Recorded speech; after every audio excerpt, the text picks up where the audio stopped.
Australian surfing legend Mick Fanning attacked by a great white shark. Did you get a couple punches in? I punched it in the back.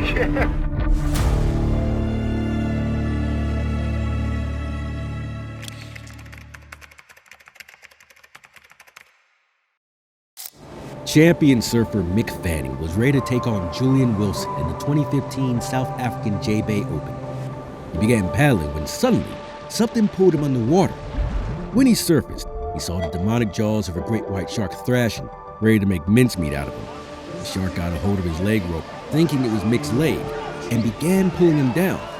Mick, fighting for his life, thought that this was the end. But then he did the unthinkable. He punched the shark. He punched and kicked with all his might. The shark finally let him go and Mick swam for his life. Mick Fanning is among the few lucky people who were attacked by a shark and survived without injury. The question is, why did the shark let him go? Mick Fanning was fondly called White Lightning. He is a fast, strong, and ultra-competitive professional surfer with 9 Australian Male Surfer of the Year awards and 22 Championship Tour CT victories. Mick Fanning was raised in Sydney, New South Wales to Irish parents. At the age of 3, even before he could run well, he began surfing and, in his teens, was a pro who surfed the waters of Mount Gambier's Brown Bay in South Australia. At the age of 16, Mick was crowned Australian Junior Surfing Champion and began winning junior pro contests. What drove Mick harder was the loss of his brother Sean and close friend Joel Green when he was just 17. His first major win was at the Rip Curl Pro Bells Beach Surf Competition in 2001, where he beat his childhood idol Danny Wills. Mick dedicated the trophy to his brother Sean. After several wins, Mick's defining moment came in 2007 when he clinched his first ASP World title in Brazil. Mick became the first Australian surfer to win the surfing world title since Mark Okioyupo in 1999. Throughout his run, Mick said he felt the presence of his brother Sean. He again dedicated the win to his brother when he lifted the trophy. That was Mick Fanning, a guy whom Matt Warshaw, author of the Encyclopedia of Surfing, says is a true champion. It was an irony of fate that Mick, in his prime and on one of the most important days of his life, will be brought down by a great white. Many explain the possible reasons why, but stay with us. We'll tell you about that later. It was July 29, 2015. Mick Fanning had chalked up several world titles, and the event at Jeffreys Bay looked like the perfect platform for another win.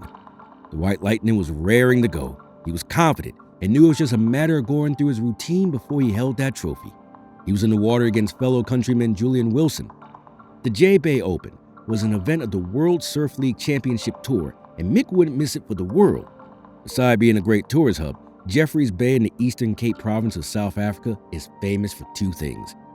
That's its tasty right-hand point break, making it the world surf capital, and its history of shark attacks. What makes the waters in Jeffrey Bay so shark-friendly is the sharks themselves escaping from even bigger predators, killer whales. Now, orcas love feeding on sharks and for years been driving them into the waters of Jeffrey Bay. Mick was in high spirits. Even the shark factor didn't faze him. And a few days earlier, had joked with American pro surfer Peter Mell saying, "I hope I see a shark when I'm webcasting from the water. How cool would that be?" Well, he could not have made a deadlier wish, which came true. When Mick got into the water, he found his rival, Julian Wilson, already down the point. Until 2018, Wilson was ranked number 2 on the World Surf League Tour standings. He was good, but was he good enough to beat Mick? Mick soon began paddling. There were jet skis near him in case he needed them. As he approached deeper water, Mick felt something behind him. He had experienced the feeling before and said it was Sean guiding him. This time, however, it turned out to be something else, and it was nasty. While Mick paddled, waiting for waves, suddenly he felt himself jerked downwards. Before he could react, he was underwater. He was too stunned to realize what was happening. When he surfaced, he saw something big and white thrashing around like mad in the water. It was every surfer's worst nightmare, a massive great white shark. Now, this is one shark you don't want 20 feet away from you. They can be deadly and eat you alive when tasting blood. A shark is every surfer's nightmare, but it couldn't come at a worse time, just when you're competing for a world title. Instead, here was Mick competing for his very life instead. A shark's first reaction is to chomp down anything that moves. Mick can thank his lucky stars that the shark bit down on his surf leash and might have even gotten tangled in it. The shark didn't bite but kept coming at Mick, who thought that this was it. He was about to die. However, Mick felt in that instant no way was he going to die without a fight, and began punching the shark. He even wedged his surfboard between himself and the shark, which thrashed ridiculously. Finally, it seemed Mick's punches and kicks were getting to the beast. It had enough. It chomped down hard on the surf leash, which broke. That was the moment Mick seized to escape. Even as Julian Wilson approached Mick to help him, he swam for his life. Now that was extremely brave and supporting of Wilson, who saw what was happening. As soon as Mick broke free and tried making it towards the assist boat, Wilson paddled over as hard as he could. The horrifying attack on Mick was being played out to a large crowd watching it live. People screamed and some even cried. Was this the end for Mick Fanning? Some waited in terror, knowing that the inevitable would soon happen. After all, it was a shark, and knowing how sharks attack, the water would soon be red with blood. Peter Mell was also in the competitor's bay, watching in shock. This was terrible. He recalled how it felt as if everything was in slow motion as he watched from the balcony. Everything seemed surreal. He saw Mick and Julian about to compete, and suddenly there was splashing, and then Mick disappeared. That was precisely what everyone else was seeing as well. Peter hoped desperately that Mick hadn't lost an arm or a leg. He knew it was a shark. It had to have been. Mick went underwater and surfaced twice. The entire crowd was now on their feet and screamed in horror. About a minute and a half went by. He saw a thumbs up from the skis and realized, thank God, Mick was safe. Yes, Mick was safe. Fortunately, the skis were there, and he reached the response team, who hauled him out of the water. They then brought him to shore where Mick was shaken to his core. He was shivering, yet he strangely felt pumped with adrenaline. After all, it was a terrifying experience where you just gotta fight or die.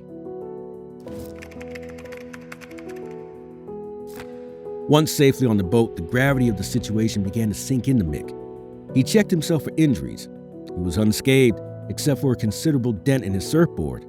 At that point, he felt he didn't want to surf again. He was laughing and crying all at once in the same breath, thanking his lucky stars he was alive. He was so stoked he couldn't believe it. The shark attack on Mick Fanning was regarded as a scene that will forever be remembered on CNN and ESPN. Mick will always be remembered as the surfer attacked at the world title by a great white. From then on, he was no longer called White Lightning. He came to be known as the Great White Lightning. Then I saw the footage. I'm just tripping, but yeah, I'm totally fine. I'm got nothing wrong with me. There's like a small depression in my board, and just my leg rope got bitten, and I'm just totally tripping out. One big question remains of the entire incident. What happened? One local fisherman who knew shark behavior said maybe the shark wasn't really trying to attack Mick. It was a great white, and those guys don't fool around. If it wanted to attack, Mick Fanning might not be here today, or he might have been grievously injured. It was maybe checking him out and he got tangled in the surfing rope, which explains the crazy thrashing around. A few experts developed a theory that perhaps the shark was eyeing the yellow color of Mick's surfboard. As sharky as J-Bay is, sharks have never bitten anyone, and except for one swimmer, there has never been any casualties at J-Bay. Mick Fanning might have been all shaken up after the incident, but he soon regained his composure after a few days and returned to surfing. In 2016, he again entered the J-Bay competition and won the title, beating the ever-dangerous John Florence in a tight final. A few years later, it was debunked by new research, which says most sharks, including the great white, are colorblind. But what prompted the shark to attack Mick? And most of all, why didn't it injure him? Was the surf rope too restrictive? Or was the shark as scared as Mick? All one can say is that the world will remember Mick Fanning, one lucky dude who fought a shark and won. But maybe another group of individuals could tell a similar tale, shown on screen.